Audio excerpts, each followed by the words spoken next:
Episode of Date with Tech, brought to you by Trescon in association with Below the Fold and Launch Foundry. I'm your host, Naveen Bharadwaj, and I have with me my guest, my friend, Saud Al Dhawyani, who is the Chief Platforms Officer at Emirates NBD Bank. Saud, welcome to Date with Tech. Thank you. Thank you for having me. Most welcome. So we'll be talking about a bunch of different things, of course, banking, financial innovation, inclusion, and whatnot. But before we get there, I want to give our audience a flavor of Saud the human. That's no titles, no companies, but Saud the human. So tell us a little bit about where did you grow up?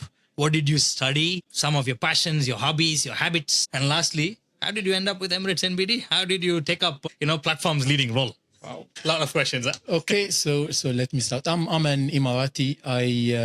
From an Emirati family. I grown up here in Dubai, in Jumeirah. Jumeirah the second, and I'm the eldest in my from my mother. I have younger brothers and a sister, and in our families they were like really high expectations from me being the eldest. So I spent a lot of time.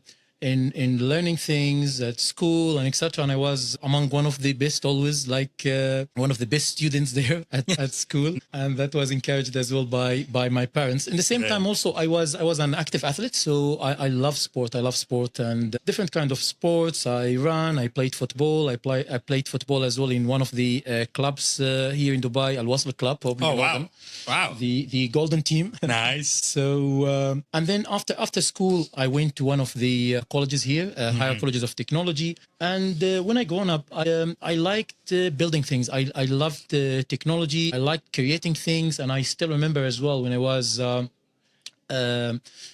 maybe 11 or 10, I had my first keyboard, and I was trying to master typing as well, learning where the different letters and etc. And then started trying to understanding as well how computers work and how technology evolves and etc. So I had that passion when I was young as well. So when I went into the college, I decided to study technology, mainly computer networking. And it was a nice program that gives a basic exposure to programming and computer networks and gave me a solid foundation about technology. In the same time also, I was keen to learn about the how to work for real companies. I wanted to do that.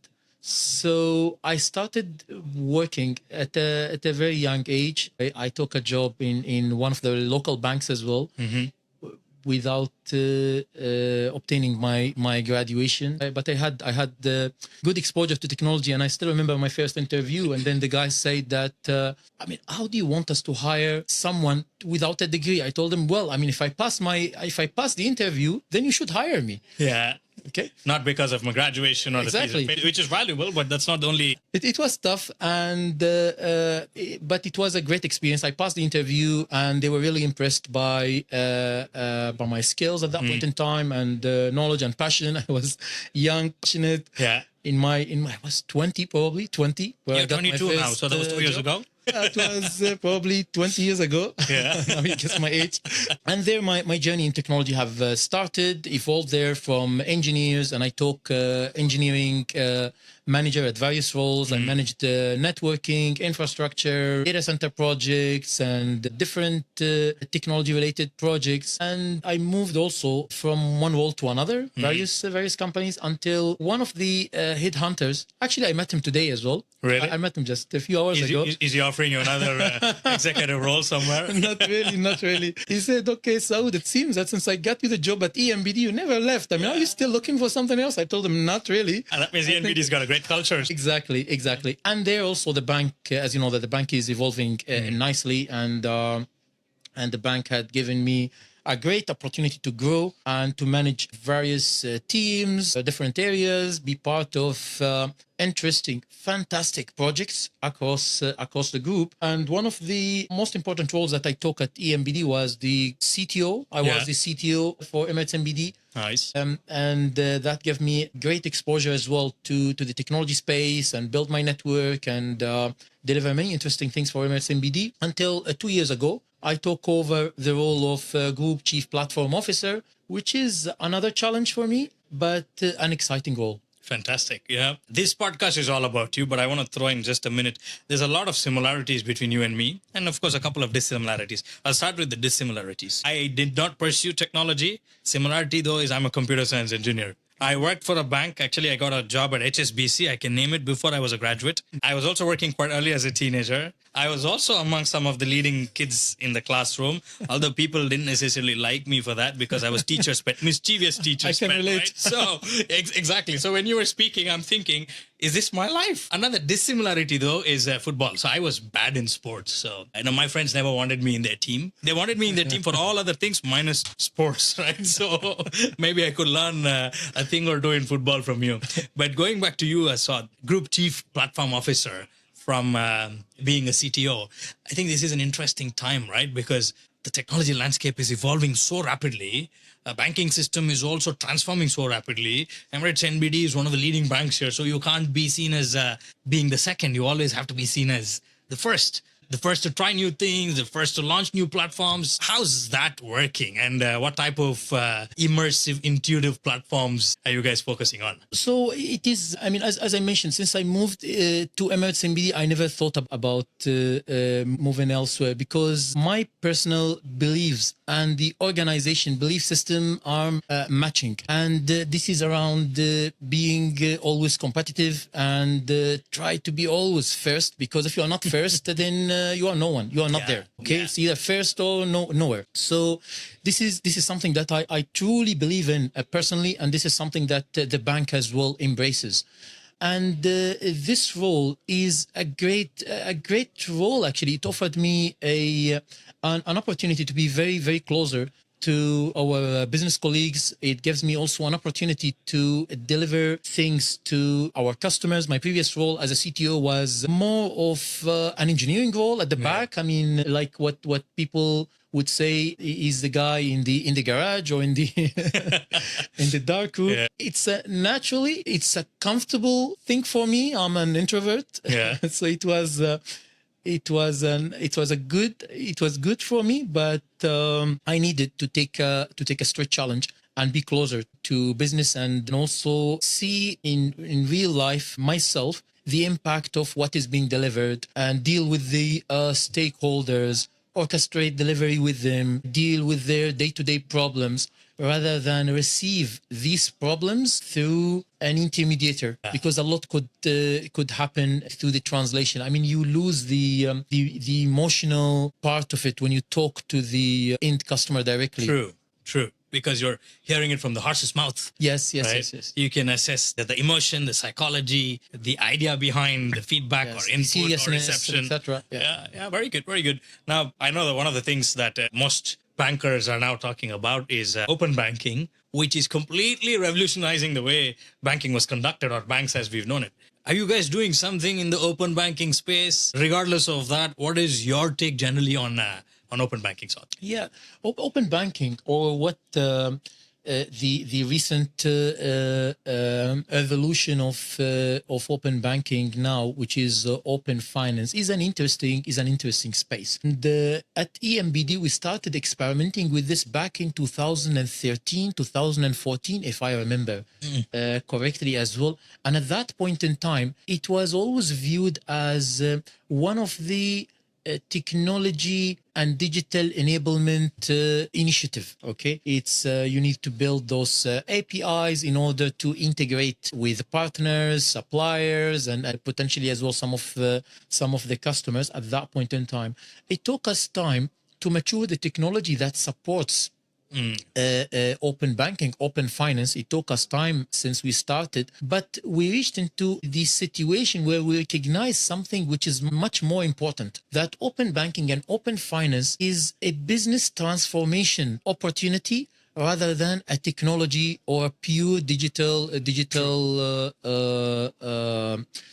challenge or a space. It's about how do you look at the organization, a wider ecosystem. APIs and those open APIs are just enablers. Absolutely. And also, such APIs could give you the opportunity even to reconsider your business and operating model within that ecosystem. How would you, where would you play when with regards to the supply chain, and how would you distribute your services and products to the customers? How would you manufacture them? Are you going to manufacture them traditionally alone, or actually you're going to co-manufacture them and collaborate within the ecosystem and an intelligent supply chain? And then also, how would you embed the intelligent layer when you distribute services to your customers? It's an interesting space, and EMBD is actively investing in this area, and recently as well collaborating with the regulators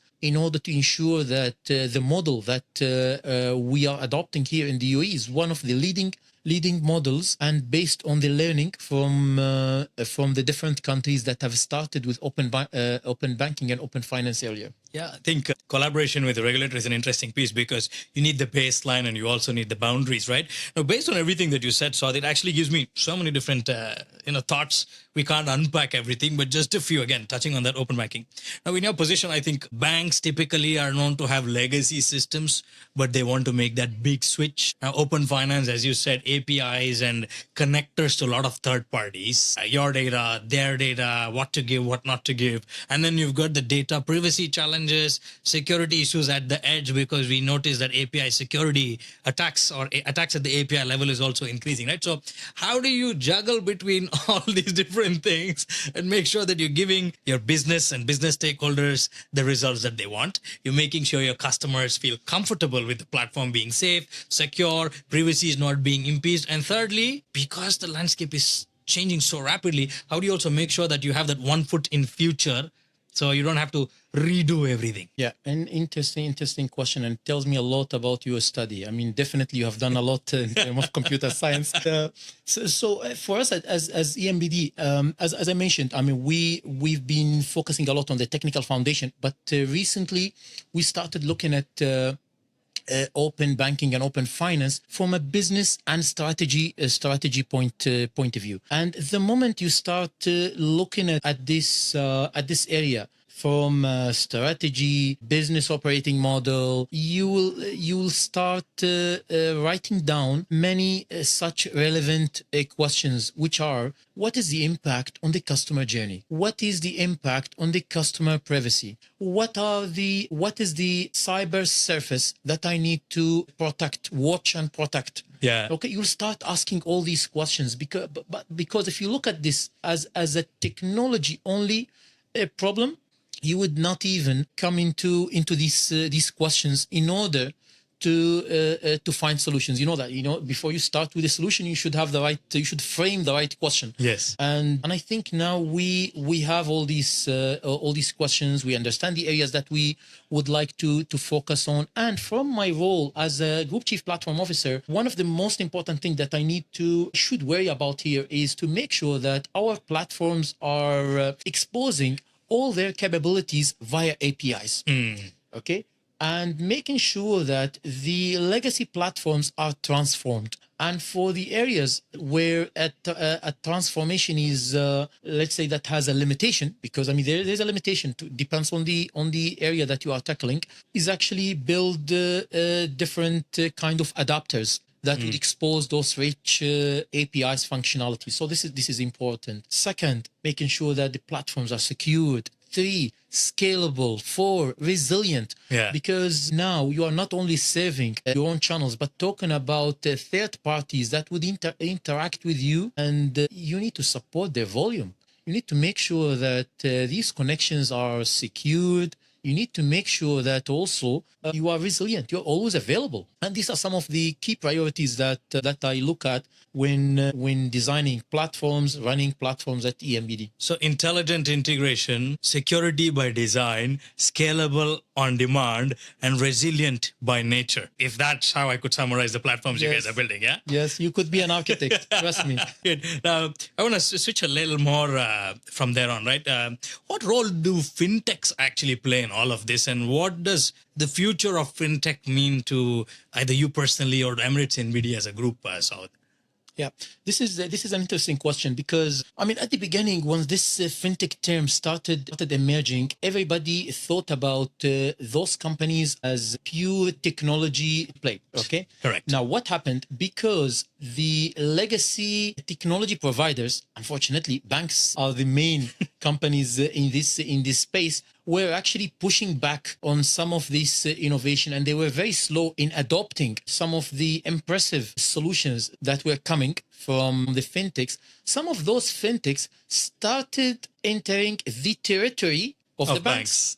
Because banks had all the opportunity to embrace at one point in time, Yes, to adopt some of these solutions, but they were very slow. Many of the banks were very slow, running on mainframes, legacy technologies, and etc. And by definition, banks were slow, heavily regulated, and it was not easy. So some of those fintechs started getting into the space of banks. Yeah. And then here you have two kind of responses. Some banks thought that this is a threat. Yes. And they started finding every single opportunity to block them. Insecurities. Insecurities and not working with them, and try to fight back and etc. They were in denial. And other organizations, and here I'm proudly to say EMBD, look at this as a great opportunity. Why not? Why don't we learn from those startups and those players? Why don't we learn from them? Why don't we actually partner with them and try to bridge some of the gaps that we might have? Why don't we find great collaboration opportunities in order to enrich the entire ecosystem? And that's what EMBD is doing. And I believe that fintech will play a great role in transforming the financial sector here globally, and here even in the UAE. And the winners will be the ones that really recognize the opportunities, the collaboration opportunities with those fintech players. Absolutely. I love the way you said it, because here we are at Dubai FinTech Summit and running the special episode of Date with Tech. The theme of Dubai FinTech Summit has been FinTech for all. And you cannot be for all if you're not partnering, if you're not working with that collaborative or ecosystem mindset. So I'm glad that ENBD took that early mature decision of reaching out and partnering with the fintech community and not being a late reactor who by compulsion adopts to change, right?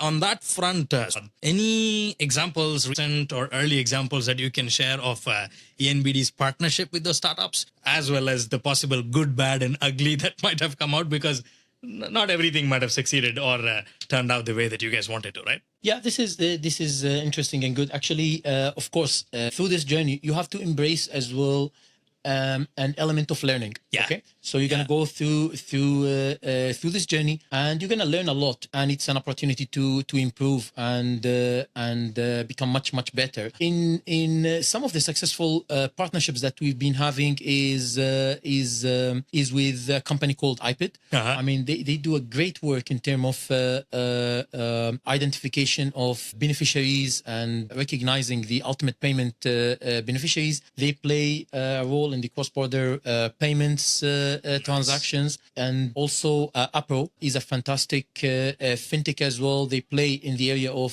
the KYC. KYC is an interesting space, because banks, being a heavily regulated entity, relies on a lot of authentic data to identify a customer. Yes. By the way, KYC is know your customer. Know your customer. So we rely heavily on authenticated sources to identify the customer. And those guys are actually given a great opportunity to banks with rich, authentic data, which makes it so easier for the customer to interact and transact with the bank in a digital manner without the need of back and forth paper application based on papers, multiple signatories, and etc. Fantastic. I know. I'm proud to tell you, I don't know if you know this, but we launched a startup initiative called as FinTech World Cup last year, which is a startup pitch competition which travels around the world, and the grand finale always takes place here at the Dubai FinTech Summit. iPid was a winner in our Singapore qualifiers, one of the qualifiers. And Apro was the winner of the grand finale last year. So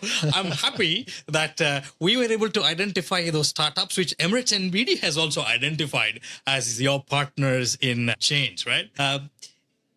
AI, again, it used to be a buzzword, artificial intelligence, a few years ago, but today everybody is embracing it. And I know of a lot of different initiatives that you guys have embraced. From a platform standpoint and from everything that you do, where does AI fit in, and what type of priorities does it come and help you solve? Yeah, Okay, so AI been around for a while, and it took different shapes. And the recent shape that we know is around machine learning and generative AI.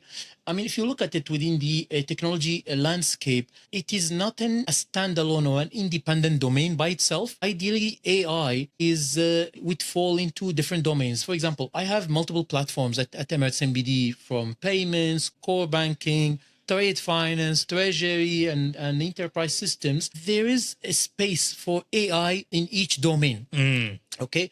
And the idea is actually understanding the use case or the opportunity of AI. And we identified lots of great opportunities in the area of payments, in terms of optimize the payments routing, in the area of compliance, in terms of be much more intelligent in terms of compliance related decision, in the area of even core banking, optimize liquidities, and however, also in my previous role, I have a great success story around AI, because there we were one of the first companies that introduced GitHub Copilot. Really? And yes, globally, and actually we've been even recognized by Satya Nadella, The CEO of Microsoft. Absolutely, Yeah. absolutely. That we've been among the early adopters, and I Wow. think we've been the first here in the Middle East. And I can tell you, based on a personal experience as well, personally and with the team, it was a great experience. It was a great experience. It was an interesting journey.